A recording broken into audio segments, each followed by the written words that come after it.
So welcome to your anteater energy. When you see an anteater moving slowly in the wild, they bring across that energy of deep focus, slower paced operators. And that energy shows up as more methodical, more strategic, and thrive on that planning, rhythm, structure, strategy, and perhaps a little bit of solitude. You prefer that sort of quieter space where you can kind of get your head down. And you need to have this energy, but then you need to build momentum in other ways. It can feel like it's building momentum, but actually action is required. So in order to thrive as an anteater, make sure that there is make a simple revision plan, but then follow it. So use that energy wisely to make the plan that you can then follow. Break down those bigger goals into more manageable steps. Review your progress regularly and remember that starting is often far better than planning endlessly. And if you need to, build quiet, uninterrupted time into your schedule. So whether that's away from work completely, so make that part of the plan. Is if you need that quiet time, make sure you build it in to your revision structure. Okay, but some of the common challenges are that you can spend too long planning and you overthink before even getting started. You struggle to get things started because the plan isn't quite right yet. So you're waiting for something to feel like it's absolutely ready. And you can lose that study momentum because you're still in that planning phase. And sometimes there's also a resistance to change, particularly if you're working on something that you're enjoying. That kind of how to move away can sometimes be a bit of a challenge.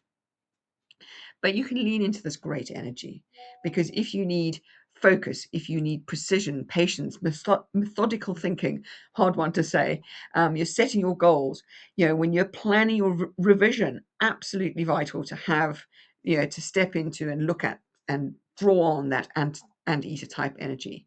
And if you've got longer term projects, that sort of full, studying your game plan for your studies and indeed through the exams as well. So it's not just the lead up to the time, but it's actually to keep you going through the once the exams have started.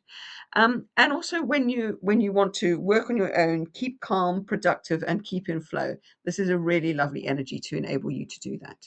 But again, when you need to kind of get going, when you need quick decisions, when you're collaborating with others, you need to step back from this when momentum matters more than perfection.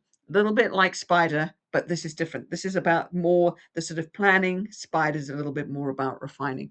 When you find yourself overthinking, second guessing, and when you realize that you actually spent longer planning the thing than kind of getting on and doing the studying, you're just over analyzing rather than actually taking action.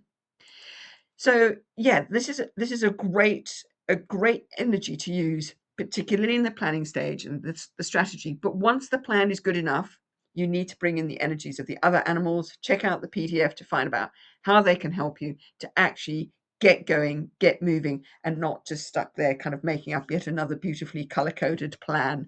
You really just need to get those energies started. So do check out the PDF to see how those other animals interact.